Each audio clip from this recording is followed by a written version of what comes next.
Est-ce que vous pouvez un petit peu nous parler de l'histoire du Château Canon, de ses origines jusqu'à maintenant? Et l'histoire, elle commence il y a quelques millénaires, puisqu'on a la chance ici d'être sur le haut du plateau calcaire de Saint-Émilion, qui est un terroir très particulier, puisque le plateau est une accumulation de sédiments marins. On est ici sur un périmètre très spécifique, très monolithique, qui s'étend sur quelques kilomètres sur un axe est-ouest et à peine quelques centaines de mètres sur un axe nord-sud, où il y a une concentration de propriétés assez mythiques et historiques, parce qu'il y a un terroir très particulier. Donc il faut imaginer qu'il y a très longtemps, il y avait la mer ici, et que l'accumulation de ce qu'on a sur des dizaines de mètres de sous-sol, c'est ce qu'on appelle le calcaire à astéries, c'est-à-dire des étoiles de mer, des os de sèche, des coquillages qui se sont accumulés ici, et on a ça sur plusieurs dizaines de mètres, qui donne un terroir très particulier. Et pourquoi je remonte aussi loin? Parce qu'évidemment, un grand vin et une grande propriété comme celle-là, elle est très intimement liée à son sol et son sous-sol, et en plus parce qu'il y a un petit clin d'œil amusant, si on vient sur l'histoire vraiment de la propriété. Canon porte ce nom-là parce que la propriété a été fondée par un corsaire de Louis XV qui s'appelait Jacques Canon, donc qui a laissé son nom à la propriété, qui était un corsaire de l'époque des Surcouf et du Gué-Trouin, etc., qui a fait fortune dans les mers canadiennes, donc Atlantique Nord, contre les Anglais, et cette fortune accumulée lui a permis d'acheter cette propriété, d'y travailler la vigne en monoculture, de construire le château, etc. Donc là, on remonte à peu près 300 ans en arrière. Puis ensuite, il est reparti voguer sur les océans et il a laissé derrière lui cette mer de vigne qu'on a la chance d'avoir devant nous sur ce sédiment marin. Donc voilà, c'est une propriété qui est très ancrée, au sens propre et figuré, sur un terroir d'accumulation de sédiments marins, avec une spécificité très particulière et qui fait des vins qui ont un caractère très affirmé. Comment vous définiriez le style d'avant, l'évolution, et vous, comment vous avez souhaité y amener votre patte? Le style de la maison, il change assez peu finalement, parce que d'abord c'est une volonté qui nous est propre de dire que l'amateur de grand vin et l'amateur de canon vient chercher la signature d'une propriété, d'un terroir, plus que le savoir-faire ou la mise à la main de quelqu'un. Donc mon prédécesseur, et comme moi et comme tous ceux qui nous ont précédés, ont toujours cherché à révéler ce terroir très particulier, qui en plus est un terroir avec une telle personnalité dans les vins, qui est un terroir dominant, et que vous essayez de tirer un bord à gauche ou à droite, le terroir ramène toujours un peu le débat au milieu. Et cette signature, elle est calcaire, elle est minérale, elle est excessivement racée, on utilise une image, nous, qui nous plaît beaucoup, qui est celle du kilo de plume, c'est-à-dire qu'il y en a beaucoup, mais on n'a pas du tout cette impression de poids et de lourdeur, c'est-à-dire que Canon, c'est ça, c'est-à-dire à chaque fois qu'on va en chercher un peu plus, on voit qu'on en rajoute, mais ça pèse jamais. Donc il y a ce côté très aérien, très sans couture, et qui est lié à ce qu'on a dehors, bien plus qu'à la façon dont on fait les choses. Donc après, moi, mon métier, c'est d'essayer, avec mes équipes, de faire que chaque année soit un peu meilleure et un peu plus précise. Donc on ajuste des choses, on ajuste aussi en fonction des évolutions climatiques, mais notre travail, il est dans la précision. Et c'est une multitude de petits détails qu'on vient ajuster pour gommer les arêtes, éliminer des imperfections et avoir un vin qui soit le plus précis possible. Donc on s'inscrit plutôt dans la continuité et dans le suivi de ce qui a été fait auparavant que dans une rupture d'une époque par rapport à une autre. Je voulais également vous parler des millésimes et de l'effet millésime. On parle beaucoup de grands millésimes. Il y a des millésimes faciles et d'autres moins. Comment vous les accueillez, ces millésimes? Et effectivement, nous, on travaille avec la nature, on travaille avec des conditions climatiques qui sont changeantes. Et tout l'intérêt aussi, c'est cette variation d'une année à l'autre et d'avoir des typicités et une expression de la même propriété et d'un socle, d'un savoir-faire commun, mais avec cette variation d'un millésime à l'autre. Il y a 1000 façons de le voir. Qu'est-ce que veut dire un grand millésime ou un petit millésime? Alors moi, j'aurais beaucoup de mal à répondre à cette question parce que si un grand millésime c'est concentré, mûr et extrait et puissant, bah moi j'aime les petits. Alors je vais commencer par là déjà. Donc effectivement c'est difficile, mais ce qu'il faut réussir à expliquer aux gens, c'est que c'est tout l'intérêt justement, c'est ce changement et cette variation. On a la chance aujourd'hui, en 2020,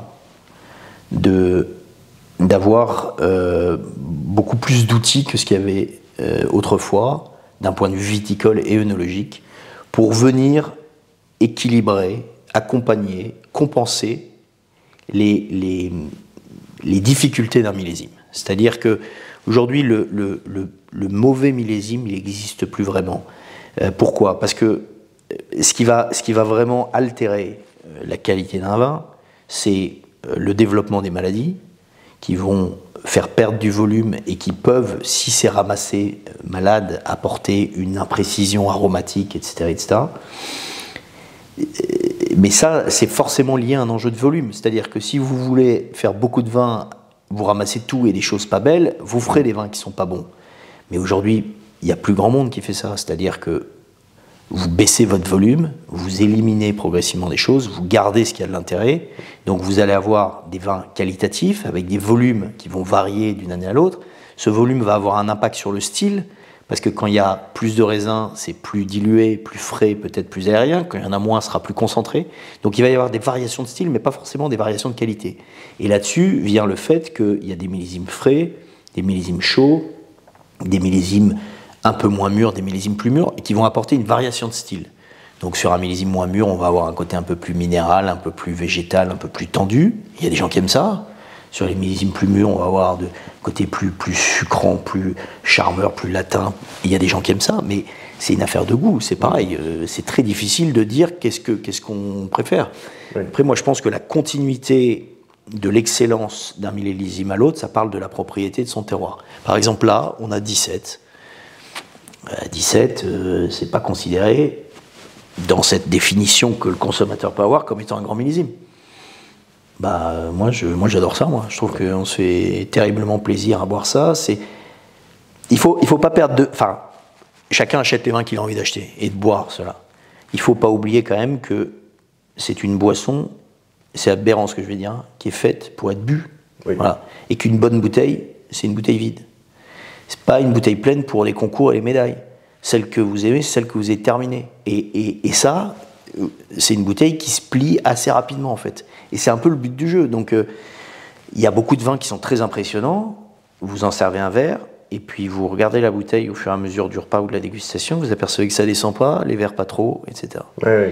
Oui, la buvabilité, c'est quand même la base de tout. Bon, et donc, il y a ces millésimes frais, ces millésimes élégants, ces millésimes racés, qui sont excessivement plaisants, et 17, ça a été un peu décrié au moment des mises en marché en primeur, etc., en disant ouais, ça vaut. Bon, aujourd'hui, tout le monde se fait plaisir avec ça, quoi. Oui, et en termes d'accords mélévins, on ne va pas faire les mêmes accords avec un millésime frais et un millésime plus chaud. Non, bien sûr. Et ça, c'est très intéressant aussi. Donc, il y a un vrai effet millésime qui est important et qu'il ne faut surtout pas chercher à éliminer. Donc, il y a le défi, il y a la partie viticole, il y a des millésimes qui sont plus faciles que d'autres, il y a des millésimes que... D'un point de vue viticole et œnologique, tout se passe assez facilement parce que vous avez du temps, parce que les raisins sont sains, parce que la météo accompagne. Puis il y a ceux qu'il faut aller chercher. Et alors pour nous vignerons, c'est presque les plus amusants. Je sais pas, moi j'ai joué au rugby pendant des années quand j'étais jeune. Quand à la mi-temps, vous avez 40 points d'avance sur l'équipe d'en face, qu'il fait beau et que vous savez que vous allez les massacrer, bon, vous avez gagné. Mais c'était un peu écrit. Quand vous vous battez jusqu'à la dernière seconde dans la boue, que vous n'étiez pas prévu pour être celui qui allait gagner et que vous allez arracher la victoire sur le fil après 80 minutes de bataille, le goût de la victoire, il n'est pas exactement le même. La troisième mi-temps est plus plaisante. Et c'est un peu ça. C'est-à-dire que le millésime qu'on va chercher, nous, je ne vais pas dire qui est né dans les larmes et la sueur, parce qu'on n'en est pas là, hein, ça reste du vin. Mais celui qu'on est allé chercher, il a un goût et une saveur quand même très particulière. Et 17, c'est un millésime qu'il a fallu aller chercher, par exemple, qui n'était pas évident, mais avec lequel aujourd'hui on se fait très plaisir. On célèbre un anniversaire et qui est un petit anniversaire à l'échelle tant de nos propriétés, puisque Rozan, on en parlait, c'est presque 400 ans d'histoire, ici c'est 300. Et pour autant, il y a un anniversaire qui nous parle, c'est les 30 ans qu'on est en train de célébrer autour de ces 3 décennies d'appartenance à la maison Chanel. Donc Chanel achète Rozan en 94 et Canon en 96, donc presque de façon concomitante, avec l'idée d'avoir 2 très belles propriétés du même niveau historique, qualitatif, etc.